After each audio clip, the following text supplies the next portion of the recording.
Hello friends, welcome to quick revision point. My name is Raksha Shrivastava. Friends, आज हम बाल विकास एवं शिक्षा शास्त्र में इम्पॉर्टेंट क्वेश्चन को डिस्कस करेंगे, जो कि फ्रेंड एग्जाम के लिए वेरी इंपॉर्टेंट है। ओके, और मनोविज्ञान से एग्जाम में, टीचिंग एग्जाम में क्वेश्चन पूछे जाते हैं और वेरी इंपॉर्टेंट क्वेश्चन है, वन लाइनर क्वेश्चन है, इंपॉर्टेंट क्वेश्चन है। तो स्टार्ट करते हैं। फर्स्ट क्वेश्चन क्या है, मनोविज्ञान के जनक कौन है? मनोविज्ञान के जो जनक हैं फ्रेंड, वो विलियम जेम्स को माना जाता है। ओके, आधुनिक मनोविज्ञान के जनक कौन है? तो आधुनिक मनोविज्ञान का जो जनक माना जाता है वो विलियम जेम्स को माना जाता है।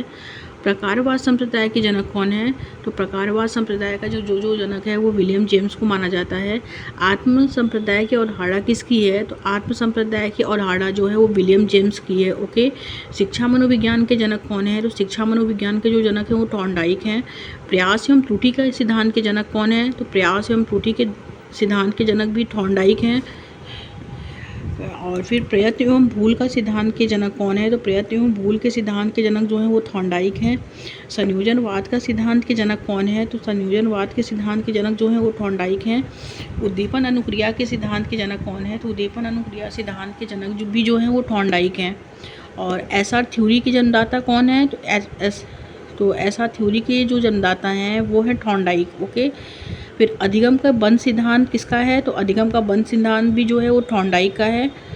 और नेक्स्ट है फ्रेंड कि संबंधवाद का सिद्धांत है, संबंधवाद का सिद्धांत जो है वो थॉर्नडाइक का है। ओके, और नेक्स्ट है प्रशिक्षण अंतरण का सर्वश्रम अव्यय का सिद्धांत किसका है?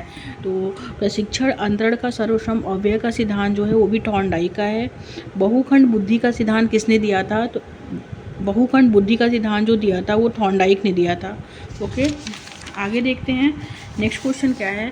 नेक्स्ट क्वेश्चन है बिने साइमन बुद्धि परीक्षण के प्रतिपादक कौन है? तो बिने साइमन बुद्धि परीक्षण के प्रतिपादक जो हैं वो बिने एवं साइमन है।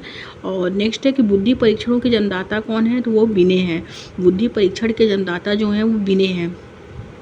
एक खंड बुद्धि का सिद्धांत दिया है, तो एक खंड बुद्धि का सिद्धांत जो दिया है वो बिने ने दिया है। दो खंड बुद्धि का सिद्धांत किसने दिया है? तो दो खंड बुद्धि का सिद्धांत स्पीयरमैन ने दिया है। ओके, तीन खंड बुद्धि का सिद्धांत किसने दिया है? तो तीन खंड बुद्धि का सिद्धांत जो दिया है वो भी स्पीयरमैन ने दिया है। नेक्स्ट है समान व विशिष्ट तत्वों के सिद्धांत के प्रतिपादक कौन है? तो वो भी स्पीयरमैन है। समान व विशिष्ट तत्वों के सिद्धांत के प्रतिपादक भी स्पीयरमैन है। बुद्धि का द्विशक्ति का सिद्धांत दिया है, तो स्पीयरमैन ने दिया है। बुद्धि का द्विशक्ति का सिद्धांत जो दिया है वो भी स्पीयरमैन ने दिया है। त्रिआयामी बुद्धि का सिद्धांत दिया है, तो त्रिआयामी बुद्धि का सिद्धांत जो दिया है वो गिलफोर्ड ने दिया है। ओके, नेक्स्ट क्वेश्चन है कि बुद्धि संरचना का सिद्धांत दिया है, तो बुद्धि संरचना का सिद्धांत भी गिलफोर्ड ने दिया है। नेक्स्ट है समूहखंड बुद्धि का सिद्धांत दिया है, समूहखंड बुद्धि का सिद्धांत जो है वो थर्स्टन का है। समूहखंड बुद्धि का सिद्धांत किसका है? तो थर्स्टन का है। समूहखंड बुद्धि का सिद्धांत जो है वो थर्स्टन का है। नेक्स्ट है युग्म तुलनात्मक निर्णय विधि के प्रतिपादक कौन है? तो युग्म तुलनात्मक निर्णय विधि के प्रतिपादक जो है वो थर्स्टन है। क्रमबद्ध अंतराल विधि के प्रतिपादक कौन है? तो क्रमबद्ध अंतराल विधि के प्रतिपादक थर्स्टन है। समदृष्टि अंतर विधि के प्रतिपादक है थर्स्टन व चेव है। समदृष्टि अंतर विधि के प्रतिपादक जो है वो थर्स्टन व चेव हैं। न्यायदर्श या प्रतिदर्श वर्ग घटक बुद्धि का सिद्धांत दिया है, तो थॉमसन ने दिया है। पदानुक्रमिक क्रमिक महत्व बुद्धि का सिद्धांत दिया है, तो वर्ट एवं बर्मन ने दिया है। पदानुक्रमिक महत्व बुद्धि का सिद्धांत जो दिया है वो वर्ट एवं बर्मन ने दिया है। तरल ठोस बुद्धि का सिद्धांत किसने दिया है? तो वो आरबी कैटल ने दिया है। तरल ठोस बुद्धि का सिद्धांत जो दिया है वो आरबी कैटल ने दिया है। ओके, आगे देखते हैं फ्रेंड। नेक्स्ट क्वेश्चन क्या है?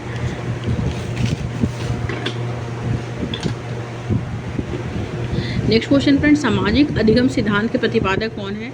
तो सामाजिक अधिगम सिद्धांत के प्रतिपादक जो है वो अल्बर्ट बंडूरा है। पुनरावृत्ति का सिद्धांत किसका है? तो वो स्टेनले हॉल का है। पुनरावृत्ति का सिद्धांत जो है फ्रेंड वो स्टेनले हॉल का है। नेक्स्ट है अधिगम सोपान के प्रतिपादक कौन है? तो अधिगम सोपान के प्रतिपादक जो हैं वो गेने हैं। नेक्स्ट है विकास के सामाजिक प्रवर्तक कौन है? तो वो एरिक्सन है। विकास के सामाजिक प्रवर्तक जो हैं फ्रेंड वो एरिक्सन है, विकास के सामाजिक प्रवर्तक। प्रोजेक्ट प्रणाली से करके सीखने का सिद्धांत किसका है? तो प्रोजेक्ट प्रणाली से करके सीखने का सिद्धांत जॉन डेवी का है।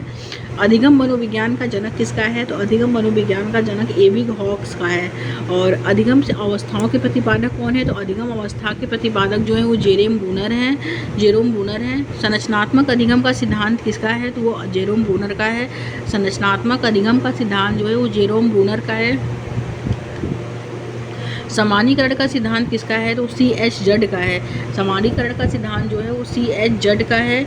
शक्ति मनोविज्ञान का जनक जो है वो है वॉल्फ का। शक्ति मनोविज्ञान के जनक जो है वो वॉल्फ हैं। अधिगम अंतरण का मूल्यों के अभिज्ञान का सिद्धांत किसका है? तो बगले का है। भाषा विकास के सिद्धांत के जनक जो हैं वो चॉम्स्की हैं। मांग पूर्ति आवश्यकता पदानुक्रम का सिद्धांत किसका है? तो मास्लो का है। मांग पूर्ति आवश्यकता पदानुक्रम का सिद्धांत जो है वो मैस्लो यानी मास्लो का है। सर्व यथार्थीकरण स्व यथार्थीकरण अभिप्रेरणा का सिद्धांत किसका है? तो मैस्लो का है। आत्मज्ञान का सिद्धांत जो है वो भी मास्लो का है। ओके, आगे देखते हैं नेक्स्ट क्वेश्चन क्या है फ्रेंड। नेक्स्ट क्वेश्चन है इसमें कि उपलब्धि अभिप्रेरणा का सिद्धांत दिया है। तो उपलब्धि अभिप्रेरणा का जो सिद्धांत दिया है वो डेविड सी मैकलेंड का है। ओके, प्रोत्साहन का सिद्धांत किसने दिया है? तो वोल्स व काफमैन ने दिया है। प्रोत्साहन का सिद्धांत वोल्स व काफमैन का है। सील गुण सिद्धांत के प्रतिपादक हैं तो वो आल्फोर्ड है। सील गुण सिद्धांत के प्रतिपादक जो है वो आल्फोर्ड हैं। व्यक्तित्व मापन का मांग सिद्धांत किसका है? तो हेनरी मुरे का है। व्यक्तित्व मापन का मांग सिद्धांत जो है वो हेनरी मुरे का है। कथानक बोर परीक्षण विधि के प्रतिपादक कौन है? तो मॉर्गन व मुरे हैं। कथानक बोर परीक्षण विधि के प्रतिपादक जो है वो मॉर्गन व मुरे हैं। प्रासंगिक अंतर बोर परीक्षण विधि के प्रतिपादक जो है वो मॉर्गन व मुरे हैं। प्रासंगिक अंतर्बोध परीक्षण विधि के प्रतिपादक जो हैं वो मॉर्गन व मुरे हैं। ओके, नेक्स्ट क्वेश्चन देखते हैं। बाल अंतर्बोध परीक्षण विधि के प्रतिपादक जो हैं वो लियोपोल्ड बेलक हैं। रोसा स्याही धब्बा परीक्षण विधि के प्रतिपादक जो हैं वो हरमन रोसा हैं। वाक्य प्रति परीक्षण विधि के प्रतिपादक है पाइन व टैडलर हैं। व्यवहार परीक्षण विधि के प्रतिपादक जो है हार्टसन हैं। किंडरगार्टन विधि के प्रतिपादक जो हैं फोवेल हैं। खेल प्रणाली के जन्मदाता जो हैं फोवेल हैं। मनोविश्लेषण विधि के जन्मदाता जो हैं सिगमंड फ्रायड माना जाता है। इन ईगो सुपर ईगो के भी जन्मदाता सिगमंड फ्रायड हैं। ओके, स्वप्न विश्लेषण विधि के प्रतिपादक सिगमंड फ्रायड हैं। प्रोजेक्ट विधि के प्रतिपादक विलियम हेनरी किलपैट्रिक्स हैं। मापनी भेदक विधि के प्रतिपादक एडवर्ड्स व किलपैट्रिक्स हैं। ओके, आगे देखते हैं। नेक्स्ट क्वेश्चन पे आते हैं फ्रेंड्स। क्वेश्चन क्या है? निम्न में से कौन सी बाद की बाल्यावस्था के बौद्धिक विकास की विशेषता नहीं है? निम्न में से कौन सी बाद की बाल्यावस्था के बौद्धिक विकास की विशेषता नहीं है? तो फर्स्ट है इसमें भविष्य की योजना की सूझबूझ। सेकंड है विज्ञान की काल्पनिक कथाओं में रुचि। थर्ड है बढ़ती हुई तार्किक शक्ति। एंड फोर्थ है काल्पनिक भयों का अंत। ओके, निम्न में से कौन सी बाद की बाल्यावस्था के बौद्धिक विकास की विशेषता नहीं है? तो वो है भविष्य की योजना की सूझबूझ। Okay, right answer is first. आगे देखेंगे इनमें से कौन मनोवैज्ञानिक भाषा विकास से संबंध है? ए है पेवलोव का जो है क्लासिकल कंडीशनिंग ऑफ थ्योरी है। ओके, बिने का जो है एक खंड बुद्धि का सिद्धांत है। मास्लो का भी प्रेरणा का सिद्धांत है। ओके, नीड थ्योरी है इनका। लेकिन भाषा विकास का जो संबंध है वो चॉम्स्की संबंध है। राइट आंसर ही थर्ड हो जाएगा। आगे देखेंगे थॉर्नडाइक ने अपने सिद्धांत को किस शीर्षक से सिद्ध किया है? ओके, तो थॉर्नडाइक का सिद्धांत जो है इन्होंने अपने सिद्धांत को किस शीर्षक से सिद्ध किया है? फर्स्ट है संज्ञानात्मक अधिगम। सेकंड है प्रयास एवं भूल अधिगम के प्रयास एवं भूल। थर्ड है संकेत अधिगम। एंड फोर्थ है स्थान अधिगम। थॉर्नडाइक ने अपने सिद्धांत को किस शीर्षक से सिद्ध किया है? तो अधिगम के प्रयास एवं भूल से सिद्ध किया है। Right answer is second. Next question, गिरोह अवस्था किस आयु वर्ग एवं विलंब विकास से संबंधित है? तो गिरोह अवस्था किस आयु वर्ग एवं विलंब विकास से संबंधित है? तो फर्स्ट है 16 से 19 वर्ष नैतिकता। सेकंड है 3 से 6 वर्ष एवं भाषा। एंड थर्ड है 8 से 10 वर्ष एवं समाजीकरण। एंड फोर्थ है 16 से 19 वर्ष एवं संज्ञानात्मक। तो गिरोह अवस्था किस आयु वर्ग एवं विलंब विकास से संबंधित है? वो 8 से 10 वर्ष एवं समाजीकरण से संबंधित है। राइट आंसर ही थर्ड। आगे देखते हैं फ्रेंड नेक्स्ट क्वेश्चन क्या है। नेक्स्ट क्वेश्चन है पियाजे के अनुसार संज्ञानात्मक विकास की तृतीय अवस्था निम्न में से कौन सा है? तो पियाजे की 4 अवस्थाएं होती हैं, जिसमें फर्स्ट होता है संवेदी गामक अवस्था जो 0 से 2 वर्ष होती है, जिसे हम इंग्लिश में सेंसरी मोटर स्टेज कहते हैं। सेकंड है पूर्व संक्रियात्मक अवस्था, जिसे हम इंग्लिश में प्री ऑपरेशनल स्टेज कहते हैं, जो 2 से 7 वर्ष तक होता है। थर्ड है कॉन्क्रीट ऑपरेशनल स्टेज, जिसे हम मूर्त संक्रियात्मक अवस्था कहते हैं, जो 7 से 12 होता है। एंड फोर्थ है फॉर्मल ऑपरेशनल स्टेज, जिसे हम किशोरावस्था कहते हैं, जो 12 प्लस होता है। तो पियाजे के अनुसार संज्ञानात्मक विकास की तृतीय अवस्था निम्न में से कौन सा है? तो फर्स्ट है औपचारिक संक्रियात्मक अवस्था, तो ये तो फोर्थ अवस्था है। पूर्व संक्रियात्मक अवस्था ये सेकंड अवस्था है। मूर्त संक्रियात्मक अवस्था एंड फोर्थ है संवेदी गामक अवस्था। संवेदी गामक फर्स्ट है। इनकी जो पियाजे के अनुसार संज्ञानात्मक विकास की तृतीय अवस्था जो है फ्रेंड वो मूर्त संक्रियात्मक अवस्था है। राइट आंसर ही थर्ड हो जाएगा। ओके। नेक्स्ट क्वेश्चन, निम्न में से अधिगम में योगदान देने वाले मनोवैज्ञानिक कारकों में कौन सा शामिल नहीं है? ओके, तो फर्स्ट है फ्रेंड अधिगम की इच्छा, सेकंड है प्रेरणा, थर्ड है रुचि, फोर्थ है विषय वस्तु का स्वरूप। निम्न में से अधिगम में योगदान देने वाले मनोवैज्ञानिक कारकों में कौन सा शामिल नहीं है? तो वो है विषय वस्तु का स्वरूप। Right answer is 4।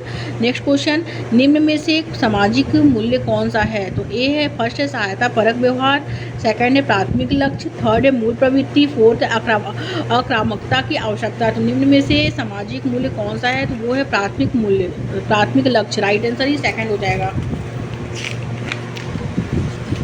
आगे देखते हैं नेक्स्ट क्वेश्चन क्या है, पक्ष अन्वेषण तथा साधन साक्ष्य विश्लेषण निम्न में से किसके उदाहरण हैं? तो फर्स्ट है स्वतः शोध के, सेकंड है एल्गोरिदम के, एंड थर्ड है मानसिक वृत्ति के, फोर्थ है प्रक्रियात्मक स्थिरता के। तो पक्ष अन्वेषण तथा साधन साक्ष्य विश्लेषण जो है वो स्वतः शोध के उदाहरण है। Right answer is first. Next question देखते हैं, सीखने के वक्र अभ्यास द्वारा सीखने की मात्रा, गति और प्रगति की सीमा को ग्राफ पर प्रदर्शित करते हैं, यह किसने कहा है? तो फर्स्ट है स्किनर ने, सेकंड है रॉस ने, थर्ड है एबिन हॉक्स ने, एंड फोर्थ है एम.एल. बिग्गी ने। तो सीखने के वक्र अभ्यास द्वारा सीखने की मात्रा, गति और प्रगति की सीमा को ग्राफ पर प्रदर्शित करते हैं, यह जो कहा है ये एबिन हॉक्स ने कहा है। राइट आंसर ही थर्ड। नेक्स्ट क्वेश्चन, निम्न में से कौन सा थॉर्नडाइक के अधिगम के प्राथमिक नियमों में शामिल नहीं है? तो फर्स्ट है इसमें साचारात्मक स्थानांतरण का नियम, सेकंड है अभ्यास का नियम, थर्ड है प्रभाव का नियम, एंड फोर्थ है तत्परता का नियम। तो निम्न में से कौन सा थॉर्नडाइक के अधिगम के प्राथमिक नियमों में शामिल नहीं है? तो वो है साचारात्मक स्थानांतरण का नियम। राइट आंसर जो होगा वो फर्स्ट हो जाएगा। आगे देखते हैं, अनुकूलित अनुक्रिया का सिद्धांत किसके अनुकूलन पर बल देता है? तो फर्स्ट इसमें तर्क, सेकंड है व्यवहार, थर्ड है चिंतन, एंड फोर्थ है अभिप्रेरणा। तो अनुकूलित अनुक्रिया सिद्धांत किसके अनुकूलन पर बल देता है? तो वो देता है व्यवहार पर। Right answer is second. Next question, क्रिया प्रसूत अनुबंधन का दूसरा नाम क्या है? तो क्रिया प्रसूत अनुबंधन का दूसरा नाम है समीपस्थ अनुबंधन, सेकंड है नैमित्तिक अनुबंधन, थर्ड है प्राचीन अनुबंधन, फोर्थ है चीन अनुबंधन। तो क्रिया प्रसूत अनुबंधन का दूसरा नाम जो है फ्रेंड वो नैमित्तिक अनुबंधन है। Okay, right answer is second. आगे देखेंगे, निम्न में से कौन सी अधिगम की एक विशेषता नहीं है? ओके, अधिगम का अवलोकन प्रत्यक्ष रूप से किया जा सकता है, सेकंड अधिगम व्यवहार में अपेक्षाकृत स्थायी परिवर्तन है, ये तो करेक्ट है। अधिगम प्राणी की अभिवृद्धि है, अधिगम एक लक्ष्योन्मुख प्रक्रिया है, बट विशेषता जो नहीं है अधिगम का अवलोकन प्रत्यक्ष रूप से किया जा सकता है, ये गलत है। ओके, ये विशेषता नहीं है अधिगम की। राइट आंसर इज फर्स्ट हो जाएगा।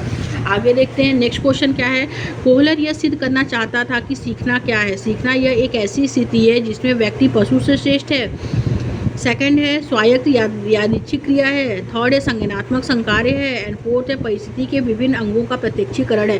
तो कोहलर यह सिद्ध करना चाहता था कि सीखना जो है वो संज्ञानात्मक संकार्य है। राइट आंसर ही थर्ड। आगे देखते हैं नेक्स्ट क्वेश्चन क्या है, किसी भी नई भाषा को सीखने के लिए कहाँ से प्रारंभ किया जाना चाहिए? फर्स्ट अक्षर व शब्दों के मध्य साहचर्य से, सेकंड है वाक्यों के निर्माण से, थर्ड है शब्दों के निर्माण से, एंड फोर्थ उपयुक्त में से कोई नहीं। तो किसी भी नई भाषा को सीखने के लिए कहाँ से प्रारंभ किया जाना चाहिए? तो अक्षर व शब्दों के मध्य साहचर्य से जो है वो प्रारंभ किया जाना चाहिए। Right answer is first. Next question, समावेशी कक्षा में किस प्रकार का छात्र शामिल होता है? तो फर्स्ट है केवल विशिष्ट छात्र, ये गलत है। समान और विशिष्ट छात्र, थर्ड है केवल समान छात्र, ये भी गलत है। बहुभाषी और प्रतिभाशाली छात्र, ये भी गलत है। तो समावेशी कक्षा में किस प्रकार के छात्र शामिल होते हैं? तो समान और विशिष्ट छात्र शामिल होते हैं। Right answer is second. आगे देखते हैं, अधोलिखित में गणित संबंधी अधिगम अक्षमता को कौन सा पद परिभाषित करता है? तो फर्स्ट है इसमें निरस्ता और संबंधी दोष, सेकंड है पठन दोष, थर्ड है गणना दोष, फोर्थ उपयुक्त में से कोई नहीं। तो गणित संबंधी अधिगम अक्षमता को जो परिभाषित करता है वो है गणना दोष। राइट आंसर ही थर्ड। आगे देखते हैं नेक्स्ट क्वेश्चन क्या है, समावेशीकरण की सफलता के लिए आवश्यक क्या है? तो फर्स्ट है क्षमता निर्माण का अभाव, सेकंड है अभिभावकों की भागीदारी का न होना, थर्ड है अलगाव, एंड फोर्थ है संवेदनशीलता। तो समावेशीकरण की सफलता के लिए आवश्यक जो है वो है संवेदनशीलता। Right answer is 4। Next question, निम्न में से कौन सा संवेग का तत्व नहीं है?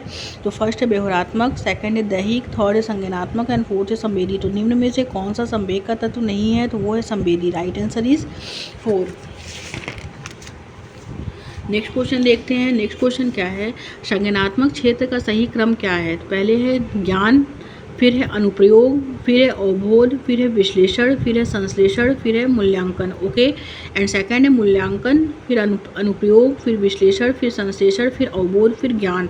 थर्ड है मूल्यांकन, संश्लेषण, विश्लेषण, अनुप्रयोग, अवबोध, ज्ञान। एंड फोर्थ है ज्ञान, अवबोध, अनुप्रयोग, विश्लेषण, संश्लेषण और मूल्यांकन। तो संज्ञानात्मक क्षेत्र का सही क्रम जो है वो है पहले ज्ञान, फिर अनुप्रयोग, फिर अवबोध, फिर विश्लेषण। Right answer is first. आगे देखते हैं नेक्स्ट क्वेश्चन क्या है। निम्न में से कौन सा अच्छे शिक्षण की विशेषता नहीं है। फर्स्ट है स्वेच्छाचारी, सेकंड है जनतांत्रिक, थर्ड है सहानुभूतिपूर्ण एंड फोर्थ है वांछनीय सूचनाएं देने वाला। तो निम्न में से कौन सा अच्छे शिक्षण की विशेषता नहीं है, तो वो है स्वेच्छाचारी। Right answer is first. आगे देखते हैं नेक्स्ट क्वेश्चन क्या है। अभिप्रेरणा का प्रत्याशा सिद्धांत किसके द्वारा दिया गया है। तो फर्स्ट है विक्टर वूम के द्वारा, सेकंड है मास्लो के द्वारा, थर्ड है हर्ज़बर्ग के द्वारा एंड फोर्थ है स्किनर के द्वारा। तो अभिप्रेरणा का प्रत्याशा सिद्धांत किसके द्वारा दिया गया है, तो वो दिया गया है मास्लो के द्वारा। मास्लो का क्या है, अभिप्रेरणा का प्रत्याशा सिद्धांत है। Okay, right answer is second. आगे देखेंगे अग्रिम व्यवस्थापक प्रतिमान किस प्रक्रिया परिवार से संबंधित है।